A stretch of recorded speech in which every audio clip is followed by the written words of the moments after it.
Hey there, and welcome back to SciBest, a podcast about science, popular culture, and entertainment.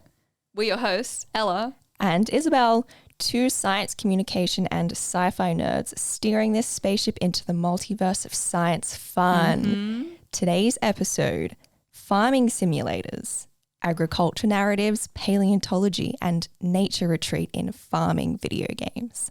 Wow. But before that, let's hear some recommendations. And before we do that, it's super important to us that we recognise that this episode of SciBurst is being recorded on Ngunnawal and Ngambri country, and we'd like to pay our respects to elders past, present, emerging, and future.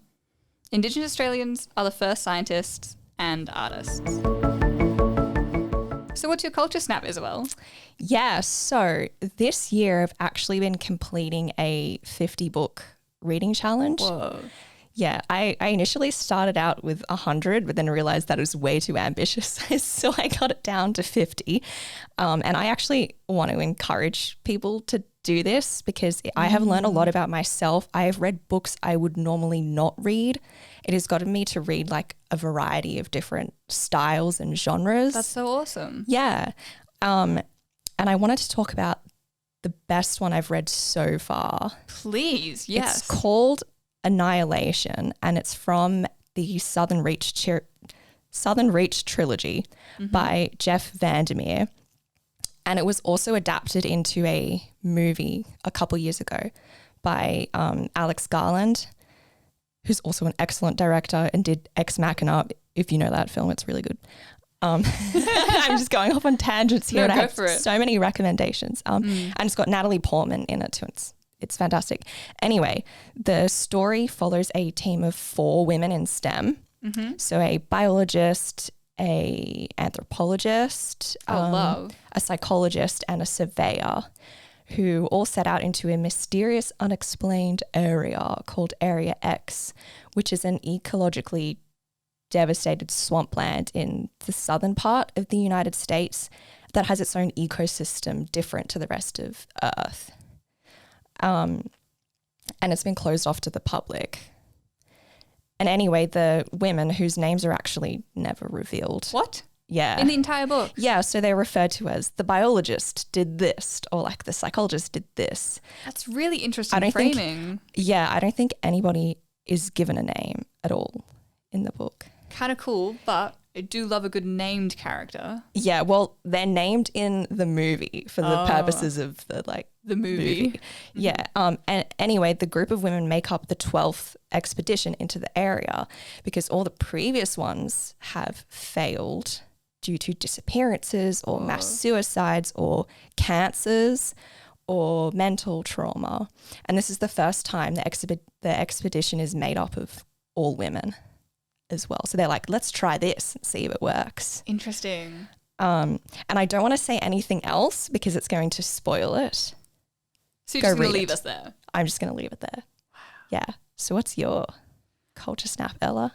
Mine is completely left of field, I think, in comparison to that. I love this recommendation. Maybe more related to, the fact that today we're going to be talking a bit about farming simulators and games. I really want to recommend baking. Yes. Specifically, I'm a huge baker. I love it to de-stress. I love sharing food with friends. I think it's so wholesome and fun. Specifically this week, I want to recommend baking with berries, which I've been doing a lot of recently. We're coming back into berry season in Australia, so by the time this is out, I think berries should be even cheaper, which we love. Oh, yes. We stan. I'm talking blueberries. I'm talking strawberries. I'm talking raspberries. I'm talking blackberries. Yum, yum. Love, love, love. My 2 favorites at the moment are blueberry pancakes. Yes. I love blueberry pancakes. Like fresh, like make your pancakes, drop the bloobs into them. Yep. Maybe some dark chalky chips if you're feeling it. Oh. Really good. I haven't tried that. Need to try that. If you are listening to this and you're about to make breakfast, I recommend that you jump on that. My other berry baking recipe you can do if you're like, Ella, I'm not really in a breakfast mood. Get into berry muffins. Again, you could do blueberries. Yum. Blueberry muffins, always a hit. Blueberry muffins with like a cinnamon brown sugar crumble on top. A big win with everyone. Or white chocolate raspberry. muffins. Oh my gosh, that is one of my favorite combinations. And I'm sorry for making you all hungry at the start of this podcast, but I'm also not sorry because maybe it'll motivate us. I don't know. I'd like to go make some more muffins. Maybe that's what I'll do after this episode. Sounds like a great idea. And you know what else has berries in it? What else has berries in it? Minecraft. Was that a segue? Was that a segue? Yes, indeed it was. So Minecraft is the best-selling video game of all time. Of all time. How many copies has it sold? Almost 240 million. That is a lot of copies. That is a lot of copies. And the next most sold one... video game. Yeah, I can't remember what it is, but it's like 30 million less copies sold. Whoa. Yeah, and you know, the thing about Minecraft is it can be a farming simulator. Hey, is that the topic of today's podcast episode? I think it is, Ella. So farming simulators are clearly a popular thing. Especially right now. And even if it's not the main function of the game, it's part of game mechanics of a lot of other video games. Yeah, like right before we were recording this, bumped into some friends at good old CPAS, all here on a Sunday doing their PhD study. Finishing their PhD studies. Talking to us about all the different horror games that use farming simulation as like a part of the game mechanic, like not even a mini game kind of functionality, but rooted in the main story. Usually like a horror or some kind of survival game. So I'll give some examples. Yeah, please. Don't Starve Together. The one that traumatized you? The one that I have trauma from. The Forest. Rust. Valheim. Yep. And also Ooblets just came out. By the time this episode comes out, the Ooblets will have dropped on Switch. And I am so excited for this game. I've had like a pin from it for like over 2 years. I've not played this game. I've got it on pre-order. I'm so excited. It's like a farming simulator meets like almost like little Pokemon kind of little friends who dance. You have dance battles. Yeah, it honestly, the feel of it seems like it's a mixture of Pokemon and Animal Crossing. Animal Crossing? Is that another? That's another farming simulator we're going to talk about Which is insanely popular too, right? Mm-hmm. And there are just all these examples. We've even got classic the farming simulator game where you simulate driving a tractor. It's literally called Farming Simulator. Maybe not the most interesting of the farming simulator games, but a good one to mention. Yeah. So clearly there's a lot of them. They're popular. People like them. People play them. Right. But what are they actually? I feel like we should explain them to people who might not know what a farming simulator game is.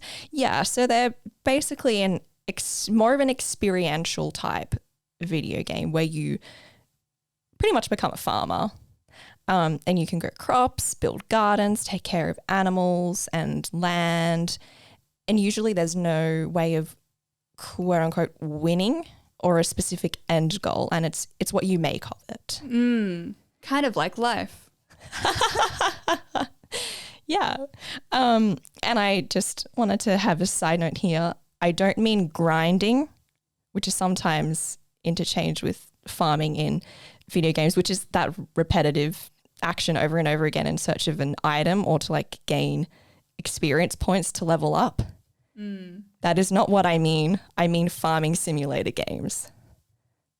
Okay, awesome. So why Ella, do you think we keep making farming sims, and why are we talking about them in this episode? Yeah, so there are so many reasons I think why we keep making farming sims. And some of the discussions I've had with friends have been about because as a game mechanic, it's actually really reliable. And a really good base to grow from. There's a lot you can do with the patterns of agriculture, planting a crop, watching it grow. It's something tangible that we all kind of understand because it relates so clearly to human life, even if you don't have plants yourself, but like we all eat food and like that that comes, and we understand the life cycle, you know, even from primary school, sometimes in kindergarten before you go to school. I think it's a really easy way for, like, we see kind of like this rise of what is called cozy games coming, which can kind of be defined as, or I like to think of them as kind of like non-stressful games where time isn't a factor. Maybe you don't have to be a very skilled gamer. I'm a very casual gamer myself, so it's kind of things you can jump in and out of quickly, play a little bit of, and then go away, and it's not going to impact your, I don't know, stats in a game. Or sometimes they make you feel bad for leaving for so long, though, like in Animal Crossing. Yeah, they'll be like, we didn't see you. But it doesn't really impact your gameplay or much of your gaming experience. It's just, you can kind of take them at your own pace, which is really nice, and kind of in stark contrast to a lot of other different games. And that's why we see kind of people who maybe play more competitive games or first-person shooters or similar, taking a step back or like having this as like a break. Yeah, because it's so totally different to most of the games they play. And so many games at the moment are also shooters or like action adventure. Yeah. It's quite a different style. Different style, change of pace. Yeah, really good mix. But why are we talking about it, I guess, in this podcast? Because this is a science and popular culture podcast. And so far, there's a lot of popular culture. Yep.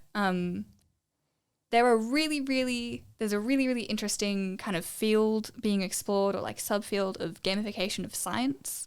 And I think we're going to touch on it a lot throughout this podcast of how games and their mechanics can feed into not only gamification of, you know, science thinking and literacy, but also our understandings of agriculture and biology. Absolutely. And paleontology. Absolutely. We found a really, really interesting paper that we're going to link to in one of our social media posts afterwards, so you guys can all read it too. And the paper kind of like outlines a rationale for why these authors believe that video games have potential to be exploited. There's your word again. That's my word. To be exploited for gain in science education.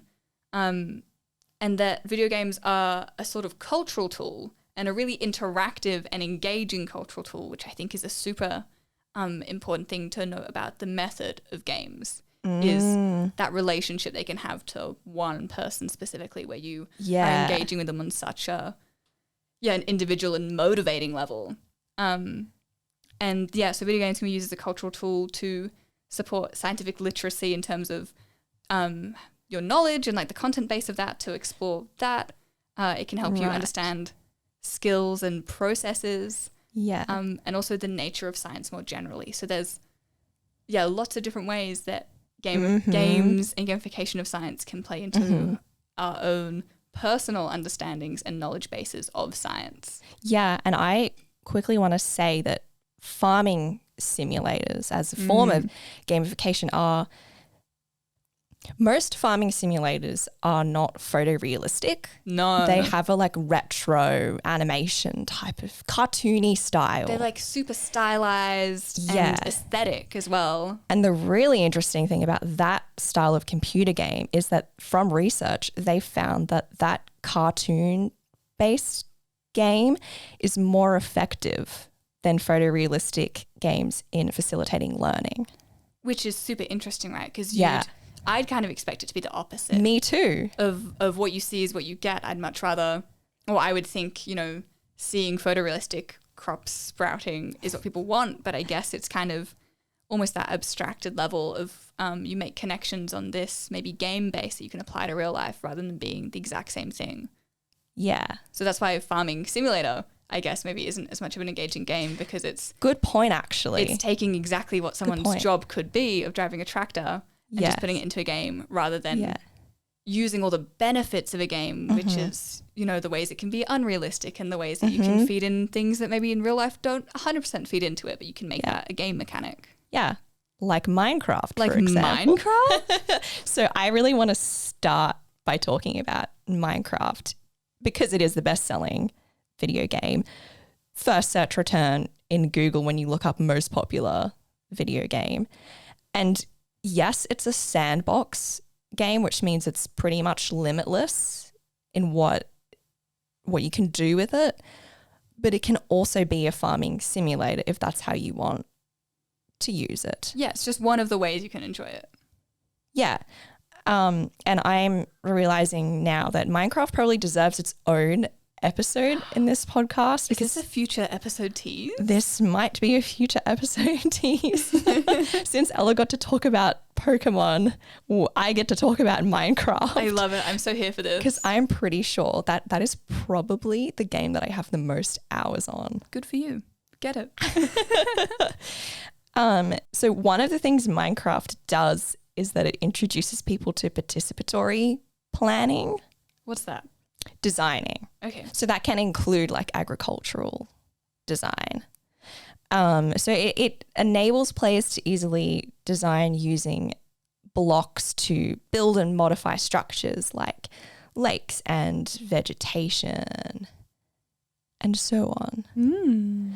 So that's one thing. But the crop farming in Minecraft is actually also quite particular. Yeah. I did a quick Google search and there are some very long Minecraft wiki pages just dedicated to farming in Minecraft. And so I'll give an example of the particularities. So the seeds, for instance, won't grow unless they are on tilled soil and next to water. So you're going to meet all these kind of conditions. Yes, exactly. And even to till the soil, you'll need a particular tool that you need to craft for it. And you can also accidentally trample the dirt and ruin the farm. No.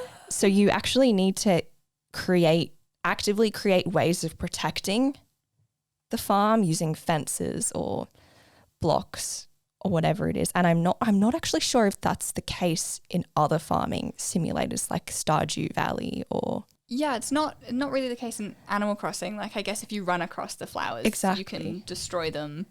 So you'd be just setting barriers for you rather than for other things roaming in the wild, I guess. I just thought that was a little interesting way of encouraging like protection of crops in the environment. Yeah, so you're not just thinking about the farming, but like other elements that go into it. Exactly. Plus the crops only grow during the day when there's light, unless you use torches, which doesn't make sense. But it gets people thinking about what are the essential elements. What do you need for farming? Yeah. Yeah, like what do plants need for photosynthesis to occur, to like have food? You need a light source. And if that light source happens to be a torch, which makes players think about needing a light source, I still think that's a really valuable element. Yeah, right. Oh my gosh, and I forgot, like mushrooms you can grow underground as well in like dark spots. That's so cute. Yeah. I love it. So there's like very particular ways of creating farms. Also bone meal you can use, which accelerates growth, and it's pretty much the equivalent of a composter because you create it using unwanted materials like amazing bones. Yeah. And overall with farms, you can make them they become a renewable source of food for you as a player. If you're playing on survival mode, you need to stay alive, and that is how you stay alive by farming, and used for game progression or animal breeding. Ooh, so that's kind of sick. Yeah, very much kind of that holistic agriculture, not just horticultural. Exactly. Yeah, experience. Yeah. Something else is you can also build automatic farms or semi-automatic farms through this element in the game called redstone, which lets you be an engineer essentially, and you can create these little circuits and mechanisms that will like farm for you, like collect the crops and take care of it. That's so cool. Yeah, so it's also encouraging engineering. Yeah. And also one last thing I want to say is that there's a version of Minecraft that started around 2021, I think, called Farmcraft, which is a tweaked version specifically made for engaging and teaching students about modern farming and its impacts on the environment. Oh, just casually. Just the coolest thing casually. ever. Yeah, I think it was in collaboration with John Deere. So, wow. yeah, and so also created to inspire youth to pursue university degrees and careers in agriculture. That's awesome. Yeah, and it's pretty much made up of missions, farming missions like growing and planting and harvesting crops and replanting crops as well. Yeah, so it touches on quite a few different areas of STEM, right? So many, which is why I'm like, it's its own episode. And I just then had to contain it to agriculture. Yeah, I can see you've got quite tight notes on this. But so we've already covered environmental conservation, Yep. Engineering, agriculture, which I think is often an underappreciated area of STEM, is the amount of science that goes into, growing crops and even caring after animals. It's one of those ones that draws from other fields of STEM, like, so, engineering, biology, chemistry. Everyone knows, like that kind of comes to mind when you think of STEM, but how often is it like an image of a farmer? Like that is quite a specific type of scientific intelligence that I think, we should acknowledge more. And I think these games hit on quite well, and maybe that's one of the elements of how it can bring in so many players, is that it's kind of like surprise science. You're a scientist. I love that though. Yeah, it's really cool. So Minecraft, right? Yeah. Number 1 selling video game of all time. Yeah. Really cool.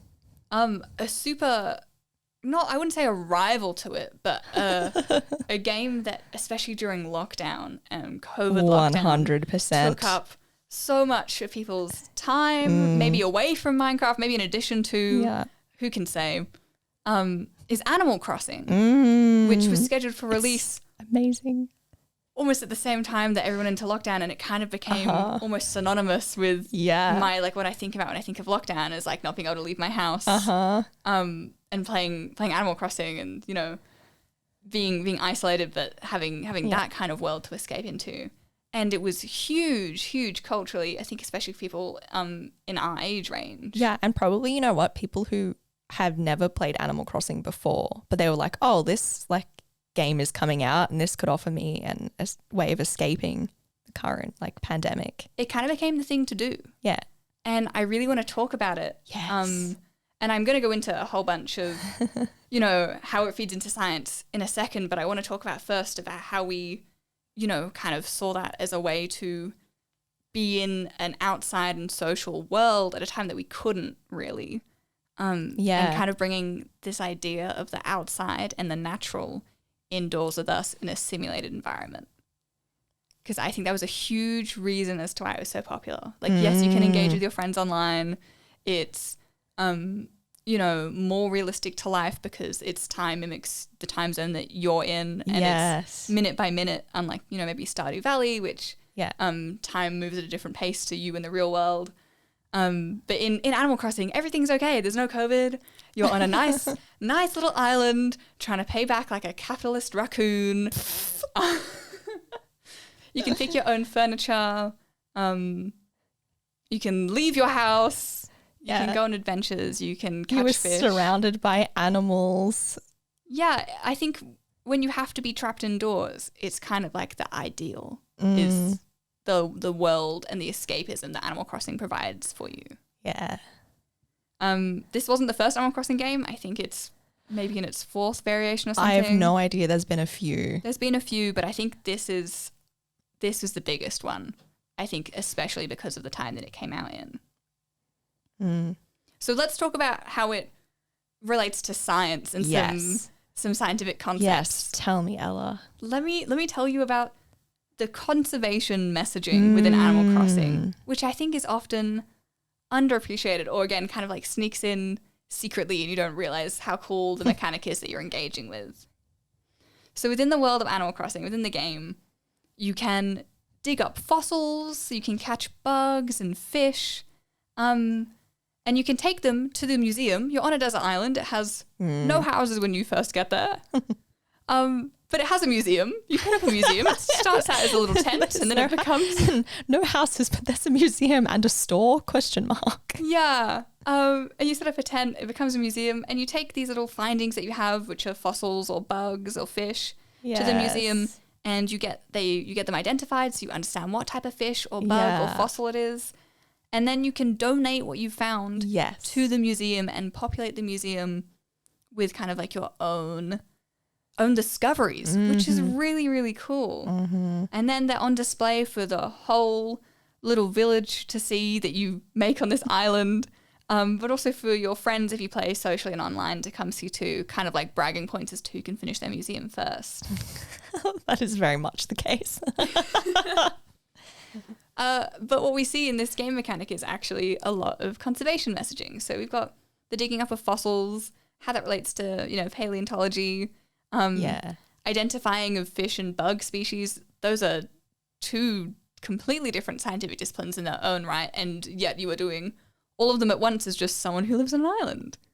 Yes. Yeah, you're specializing in many different areas, and every character is capable of this. Yeah. And it's also through a collaborative system where you do the discoveries and you take them to somebody else to help you identify them. I think that's a really cool thing to replicate. Hello, citizen science. Citizen science in my game? Ooh. It's more likely than you think.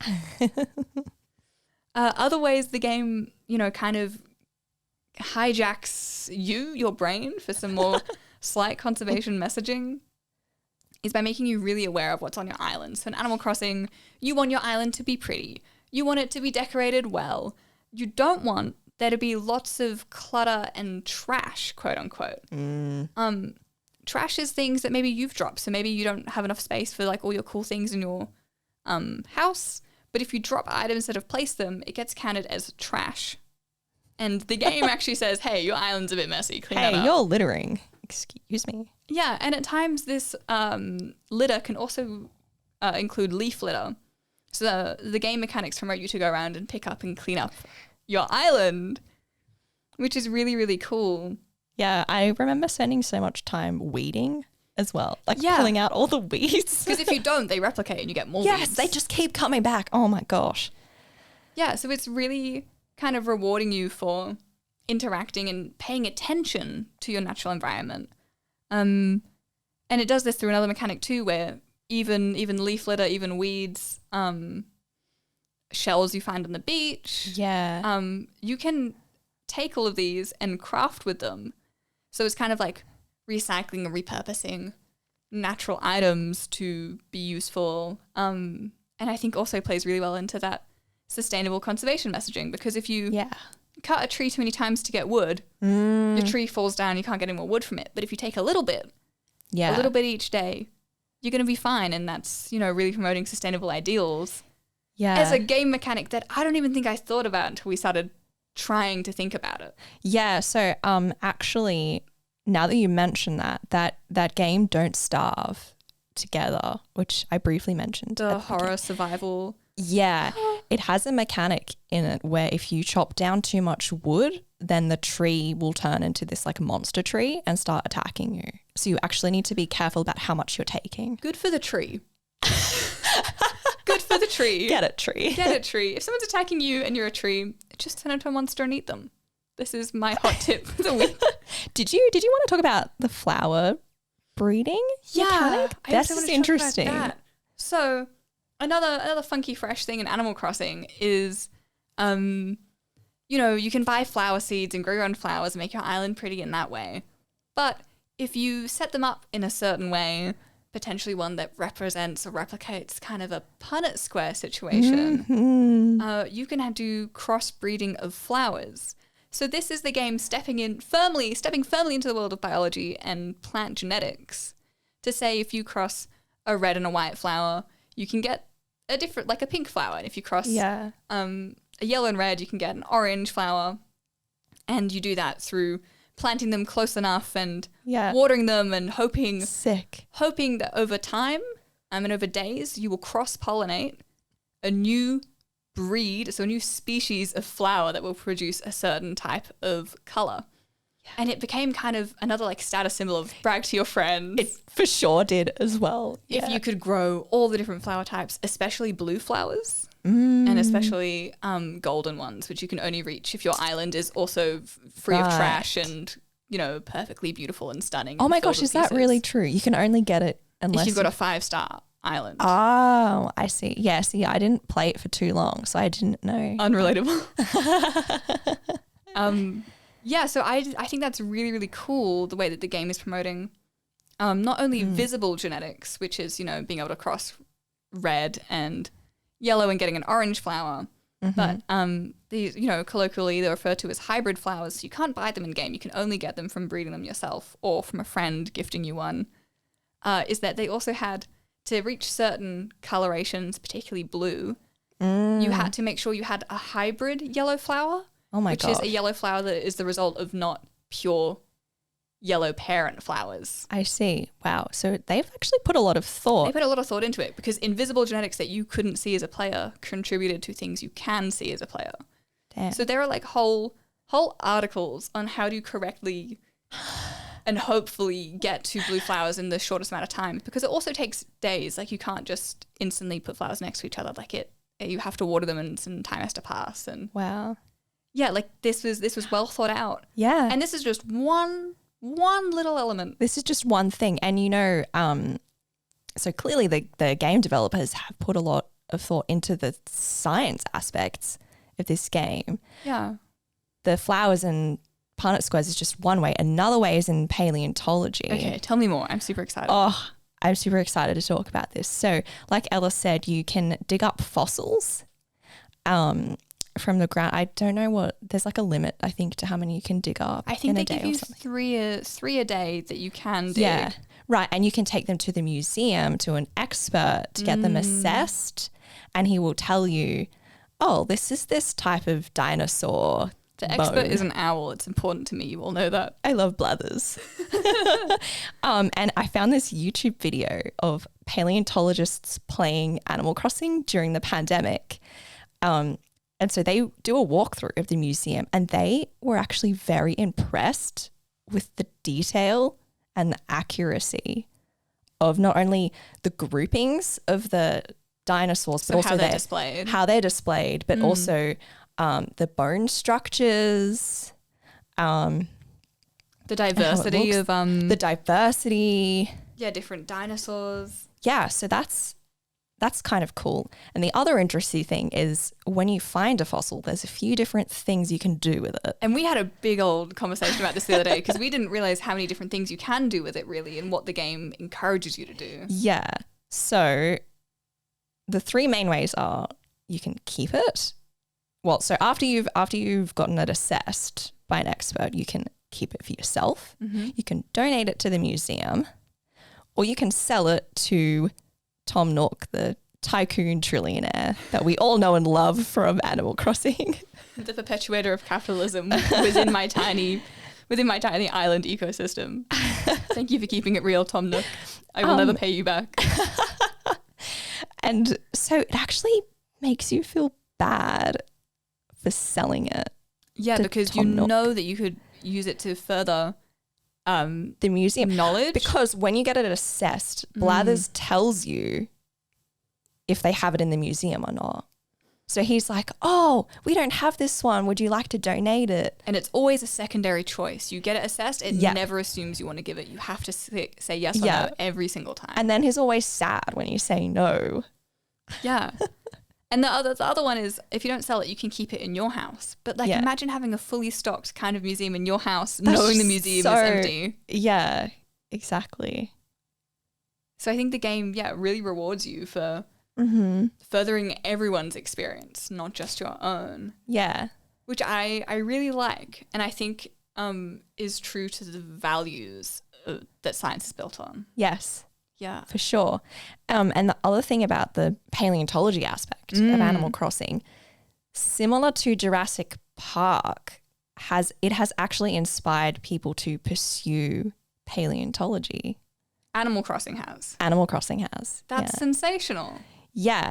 And we had a bit of a discussion about this a few days ago too, how it actually provides an update on the cultural image of a paleontologist. That's love. different to Jurassic Park, because Jurassic Park is definitely the stereotyped explorer safari look of a paleontologist who's like, ooh, sick dinosaur, and like they're obsessed. Yeah, it's still an archetype. Yeah, exactly. Whereas in this, well, first of all, it's you who's doing it. And you know it's a representation of you because you get to control what you look like on a day-to-day given basis. Exactly. That's the thing. You get to control your outfits, and you can dig up the fossil in a dress if you want to. Yeah. You and could blue hair. dig it up in like a t-shirt that says, I love dinosaurs. Like it doesn't matter, but it does matter, I think, that it can be anyone. And it can look like anyone, even in the cartoon world of Animal Crossing. The fact that it can look like anyone and that's our cultural image update. Yes. That's really, really cool. Awesome. I love updates on stereotypes of scientists. Yeah, it makes the world a little bit better. Yeah. So Animal Crossing, that's a really, really big farming simulator right now. But one I think that has died down a little bit since the end of particularly Australian lockdowns. That's, my own lived experience that I'm going with, and the lived experience of a lot of my friends, is that we kind of all stopped playing as we were able to go back outside. And as life got better and playing Animal Crossing reminded you of when maybe life was a little bit not as good. Actually, that's probably why I stopped playing. Yeah, that's probably part of the reason. I don't like going back to it anymore because it kind of reminds me of like not being able to have like a choice in when I could go outside. Yeah. Oh, I reckon people will go back to it again when the next one comes out, whenever that is. Yeah. I'm sure they're working on another one. I mean, you'd be silly not to after how much of a success it was. True. But another farming simulator that's had really big success, I think, before Animal Crossing came out. Yeah. Maybe less so during it, but everyone was kind of getting into that farming simulator kind of vibe and is still going now at a rate that I don't think Animal Crossing is being played at. Yeah. Is Stardew Valley. Yes. Stardew Valley, which is actually based off Harvest Moon, which is an even older. Which is one of the original farming simulator games. Yeah. Yeah. So, confession about Stardew Valley. Tell me. I haven't played this game. Sacrilegious. You've played it a little bit, right? I played it a little bit. My best friend was really into it. I didn't like it that much. I was really into Animal Crossing and that had me hooked. Yeah. Okay, so you're going to have a better idea of Stardew Valley than me. But I'm still going to let you explain it. But I have watched gameplay. So I have a general idea of what's going on in this game. So it's an indie farming simulator where you give up an urban desk job to go and revitalize the family farm, because I think something happens to your like grandfather or something like that. We love the storytelling emotion. Yeah. Again, lots of freedom. You can complete quests at your own pace, or you can just explore the world if you don't even want to do that. Yeah, you can just ignore quests, right? Yeah. Sick. I love open world games. And as you progress, you become embedded in the local community, which is called Pelican Town. Such a cute name. I think that feeds into the aesthetic too. For sure. Where you can farm, forage, fish, mine to improve the farm and make friends. And if you choose, either restore the community centre or purchase membership at Joja Mart, which is the big box corporate superstore. Okay, so one of these is feeling very like cutesy, wholesome, love my town, love my community, love my place. And one of these is feeling a little bit capitalistic. That's very much the case. Just like a little bit on the nose, really. Yes. Yeah, so I found an article which described the game as pitched as a playground for agricultural production and rural exploration with a retro vibe. Ooh. And a fun fact, this came from an agricultural journal. Like a peer-reviewed journal. Yeah. Based in agriculture. Yes. Was talking specifically about Stardew Valley. About this game. I love that. Yeah. And so this article is focused on how Stardew Valley affects agricultural narratives and the image of farmers. Tell me about that. That's super interesting. Yeah, so the main finding was that Stardew Valley reinforces classical idyllic agrarian beliefs where agriculture is not seen as an occupation but a wholesome lifestyle. Whoa. And its entire purpose is to sustain communities in addition to fields and pastures. So farmers are seen as basically the bedrock of society, which I think is interesting. And and that all of the local businesses exist to serve the farmer. Oh, that's a very world revolves around you kind of ideology. Yeah. And so I give an example in the game, Stardew Valley, the local residents are never seen using the blacksmith or the carpenter or the fishing hut, and they can be found shopping or at the library, but there's never a queue. And it also rewards you for your hard work and grinding to sustain the farm. Yeah, I guess the game is set up for you as the player, so it does make sense. Yeah. So it is a very idyllic view of farming and agriculture. But the author of this paper argues that it also reduces the social consciousness of contemporary farming practices and perhaps its environmental impacts. Yeah, okay, I can see that. Yeah.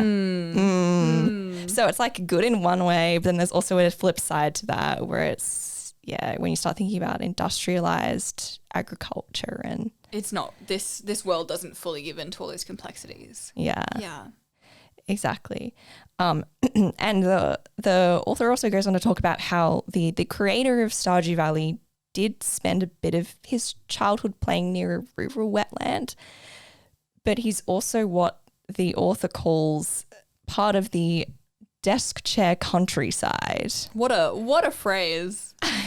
Which, I think is a really interesting phrase because I'm probably part of the desk chair countryside as well, which is a group of people who primarily experience farming and agriculture and rural life through computer screens.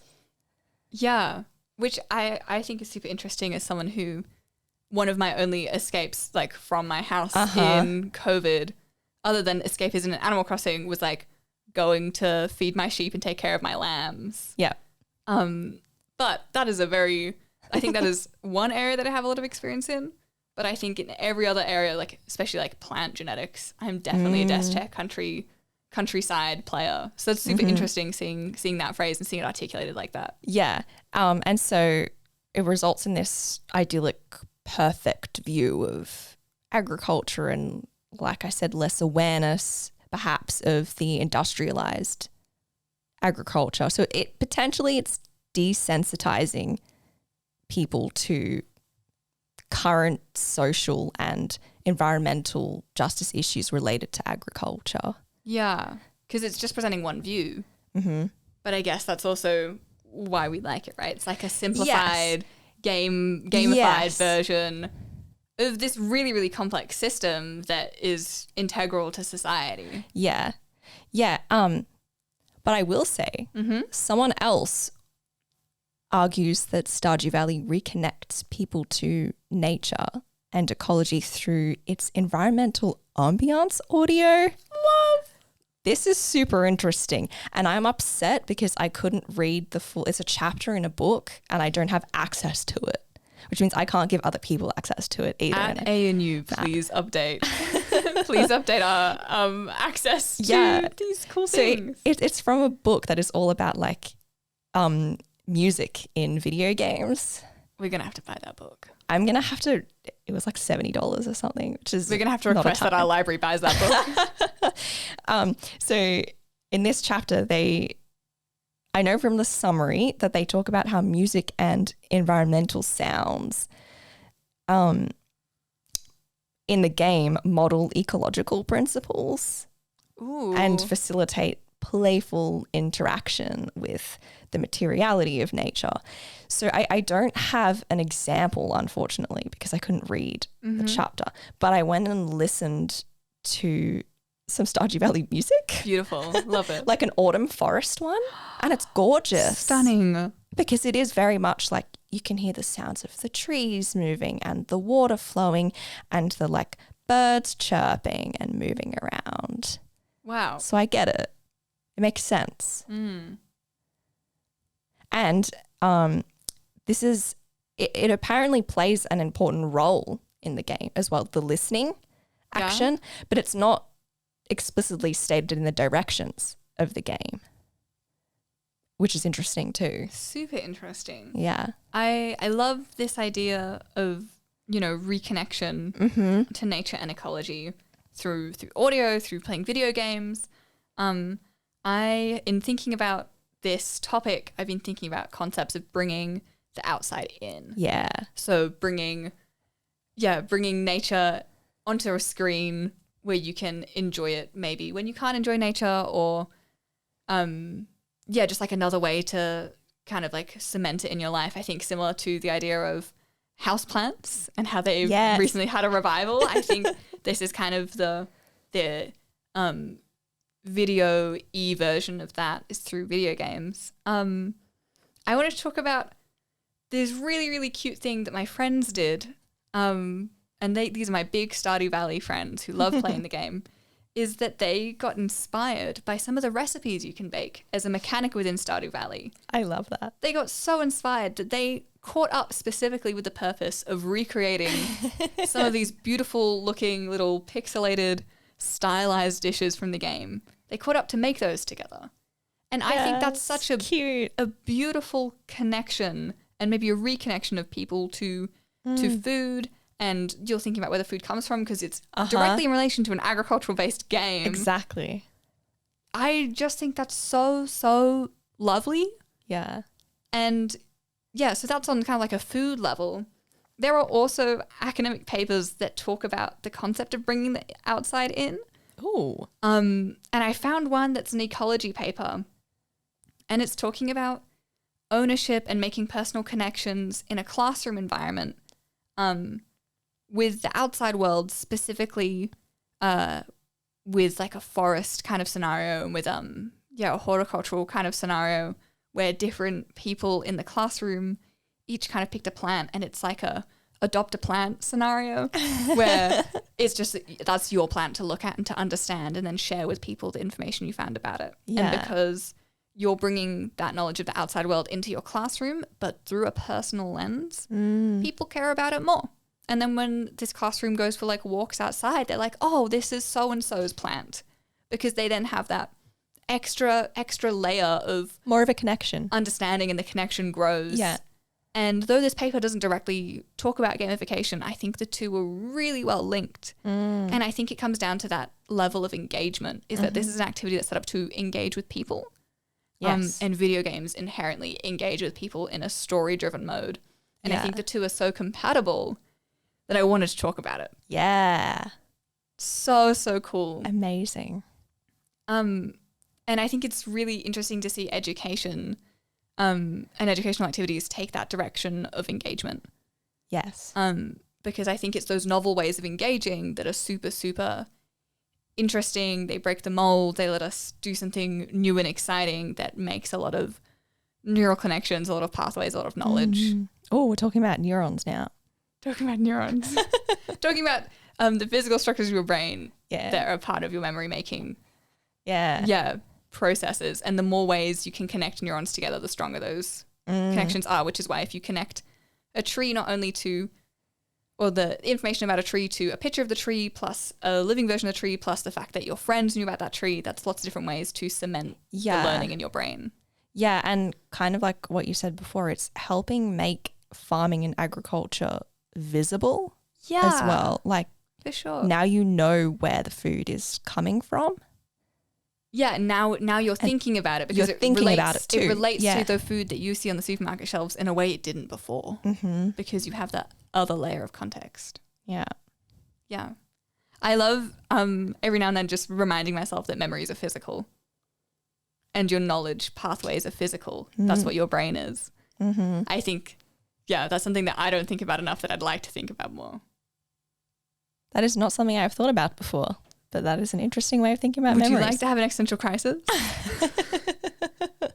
Maybe after this podcast recording. Sorry to anyone who also hasn't thought about that. I thought that was normal. Anyway. Talking about new and novel ways of engaging with things, I want to talk about the game Flower. Yes. So this is a game by That Game Company. It's such a good name. All one word, That Game Company. They made Journey, Sky, Flow, I think, which is kind of like a cell version. But Flower is a game who the mechanics are so novel and the way of exploring the world is so new that I'd never experienced before. Yeah.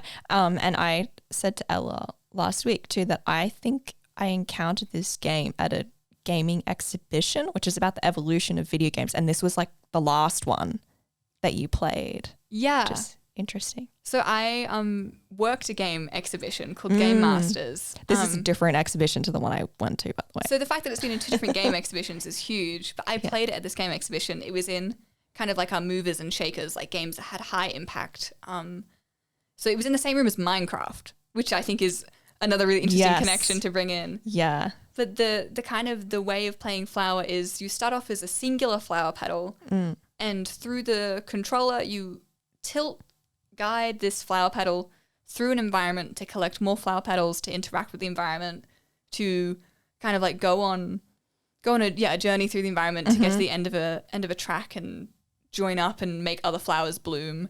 And it's gorgeous and it's beautiful and it's one of the most emotional connections I've had to a video game playthrough. Like, it's so intuitive and yet beautiful, and it grips you. Yeah. And it makes you really, really aware of 2 things, which is the natural world, because that's the perspective that you see it from, your flower petal, but also any environmental changes. So sometimes as a flower petal, you're zooming around power lines that have fallen down, or there's like an electrical storm. And on that scale, you really feel it, and it kind of sits in your chest, and it's gorgeous. And I think from an environmental perspective, it makes us emotionally motivated and connected. And that's so cool as to how games can impact us. Yeah, it's like now you're no longer part of nature, you are nature. Yeah, and I think that's a disconnect sometimes as humans we think we have, is that we're not part of nature. And I wanted to bring this back to the concept of nature in literature and the concepts of nature and retreat in literature. Yes, tell me more. So I did this course last year at ANU. I also have an English major, English literature, and this is maybe one of my favorite ever literature courses. It's on American literature and the concepts and themes of nature and retreat. And one of the authors that we spent a lot of time with is Emerson, who wrote a book-length essay called Nature. And I also found this great paper talking about his essay and this concept of the biological sublime. Oh my gosh, yes. I love this. This is a phrase that I think links so well to the game Flower. This paper kind of says that the biological sublime can be thought of as the moments when we realize that our bodies are finite and that natural processes go on whether we like it or not. And more importantly, they continue whether we like it or not. So I think this is huge. Yeah. This is huge. And sorry about the existential crises, but, our place in nature and the fact that, this also relates to ideas of potential. And this is the course where I became obsessed with the idea of potential, because that's where that reading came from, is that things are constantly in a flow state between life and death, and things are finite. And that's why nature is beautiful and lovely, and why we want to connect with it is because it is us. We are nature. And this paper goes on to say that it concludes really that as a statement of the biological sublime, Emerson's essays Nature is a challenge to cope with both the glories and the terrors of the human body. Wow. Within nature. We just got real deep for a second. We're just getting really, really deep for a hot second, because I think on one level, games make it really easy to connect on a surface level, but it's the emotional capacity that I think the concept of the biological sublime and Emerson really hit on. Right, and which is something that the game Flower seems to tap into. Yeah, particularly I think. Emerson's work is beautiful. It's long. If you want to read it, you can find it online for free. It's no longer in copyright. So yeah, you can find annotated versions. It's really gorgeous, but there's a few quotes I wanted to pull out. Which I think connect really well to these ideas of bringing the outside in, why we love farming simulators, why we love nature, how it applies to all of us. The first is kind of from the first kind of parts of this essay, is a quote that says, "I am not solitary whilst I read and write, though nobody is with me." So this is a concept. I know it's about reading and writing. That's beautiful. But I think it applies to games too, is that while you're doing these things that can be social on your own, you are not alone, even though there's nobody around you, because it is a way for connection to happen. Yeah. A way for human connection to happen. And Emerson kind of argues that being in nature is how you can be alone. Because it's not human connection, but it is still a fulfilling connection. You can be solitary in nature. And in that way, I think video games, particularly farming simulators, have the best of both worlds. Yes. You can be solitary and not solitary at the same time. All throughout, this beautiful novel experience of nature and socialization. And that very, very deep human connection with nature and with other humans. The other quote I wanted to pull out was, "Nature never wears a mean appearance." This is in chapter 1 of the essay, and I think this is why nature is such a big theme in farming simulators, is because nature can be so heavily stylized that it's not realistic, and yet never mean. Like even trees that maybe you cut down too much in that survival game and become scary and try and eat you. Yeah, but the point is it's just being nature. Yeah. The quote kind of goes on to say that the flowers, the animals, the mountains, they reflect the wisdom of his best hour as much as they delighted the simplicity of his childhood. So it's saying nature is reflecting back at you exactly what you're projecting into it. Yeah. And that 100% is agriculture, right? And horticulture. That's saying that whatever you put into the earth is what the earth is going to give back to you. So if you put in a seed, great. If you put in seeds and set up for crossbreeding and hybridization to come, that could also happen. Nature's going to reflect that back at you. And nature is this beautiful, beautiful spirit to find out and explore and enjoy together on your own, but in a comforting way. Yeah. Wow. Which is a lot. Ella? Yeah. I really love these concepts, and I think it's super fun that though we, started off saying that this is super science-based, or it can be super science-based agricultural games, there's this not deeper. Damn, it's also kind of philosophical, isn't it? Yeah, I think nature and our understandings of nature and retreating into it can be really philosophical. We see this so much reflected in works of art and literature and film and video games, which I would argue, and I have argued in also other English courses, that video games can form part of literature. Same as interactive text and fiction. Yeah, well, they all have their own narrative in it. Yeah. Well. Doesn't matter what style of game it is, it has some sort of narrative. So I think it's super interesting to view it from this other lens, from a different literature course. Yeah. But also that it is still scientific, and there doesn't have to be, black and white distinctions between art and science, and they all kind of feed into this beautiful mess, and that's why we enjoy it and love it so much. Yeah, the world is messy. So that was a lot. That was a lot of things to touch on, all from farming simulators, which up until last week, I don't really think I'd given much thought beyond the thought of, that's pretty fun, and there's a lot of them. I can't even remember how we came up with this idea. I think you were just like, we should talk about farming sims. I said Animal Crossing and you said something about paleontology, and we just went boom. That's funny though, that we went from like Animal Crossing, paleontology, agriculture. Agriculture, and then me being like, nature Emerson's universal being. Yeah, okay. We got quite philosophical this episode, and I am all about it. Yeah, how do you like your science? We like it with art and philosophy. Well, clearly, otherwise we wouldn't have done a science and pop culture. This is very, very true.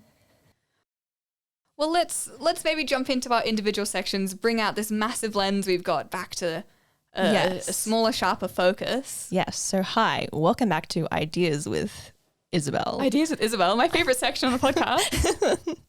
I want to talk a little bit more about Animal Crossing. Please. I think there's something special about Japanese video games in game development. Tell me. Remember Pokemon? I remember Pokemon. Remember the amazingness that was Pokemon, and I took a cybernetic lens at the end and talked about how it was encouraging these deep relationships between people and technology and the environment. And I think that Animal Crossing is also, I don't want to say doing a similar thing, but it is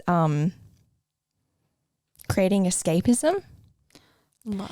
And especially during the pandemic, it was a source of stress relief for a lot of people. It was used by families as a coping mechanism, both individually but also communally, because you can visit each other's islands and all of that. And so I think a lot of these Japanese games are creating a therapeutic style of gaming. Wow. Yeah. And it comes back to this sort of magical, childlike, innocent quality to them. Really wholesome and full of wonder. Yeah. And I'd be interested to know who developed Flower, because it seems like a similar vibe thing. Yeah. And I think it's tapping into something we as humans long for, in contrast to the big gaming houses and those big like action adventure games like GTA and Fortnite. Which we don't necessarily long for, but I do think we yearn for a component farming simulation. I agree with this. Yeah, and plus the fact that it's a game that has science in it, and science is not usually seen as a source of stress relief or That's escapism. very, very true.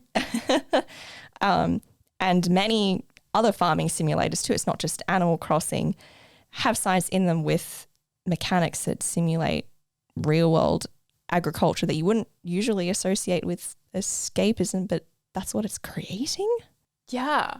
Yeah. Yeah, 100%. I'm going to think about that for forever now. You're welcome. Thank you. So tell me about X-Men, Ella. Yeah, well, we're on episode, 4 now? And you know what? Still talking about X-Men. Good, forever. I wanted to talk about how, through these farming simulating games that even if you don't think you like STEM, can make you care a bit more about science or a specific component, particularly for these things we've touched on today, agriculture or biology or paleontology or bug and fish identifying and collection. I wanted to talk about how one of the reasons that I first cared about X-Men First Class, specifically the character Charles Xavier, is because I really, really cared about biology and genetics at the time. And that is what this character is a professor of. And we see him accept his, do his dissertation, write his PhD at the very, very start of X-Men First Class. And yeah, this is really one of the things that initially drew me into the story, which I think is super funny because it's kind of like the opposite and a complete contrast to what we've been talking about of people enjoy the story and then they get the science drawn in. It was for me in X-Men First Class, the science drew me into liking the story and the characters, and then, caring about it to maybe a too much degree. Maybe I care about it too much. One of the things that really, really got me going was the genetic animation in the end credits of X-Men First Class. So the movie's finished. We've just seen this beautiful, beautiful piece of cinema and film history. And no, I will not be accepting any criticisms. I will actually, but please make them nice. And then you get kind of like this genetic animation in the end credits where you see like cells dividing and things changing, and it's kind of cool. Did not know this. Yeah, and it makes me equal parts excited and like happy to see that depicted, but also like a little bit irritated when there are inaccuracies in it. Yeah, of course. Because I care about it.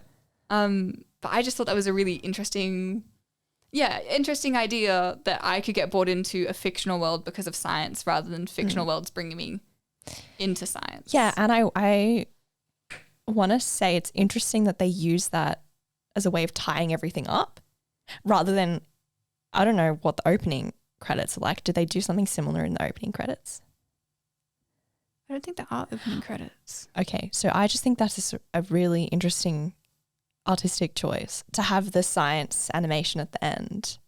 Yeah, well, I guess the whole idea of X-Men is, based on people who are different because of genetics. So it's a really, really good way to tie it all together. Yeah. But yeah, at the end that they don't go back to, just like action adventure, that they're like, well, wait, the science in quotations. Yeah. Yeah. Well, then it's also like, are they using it to tie altogether, or are they using it as like, oh yeah, by the way, science?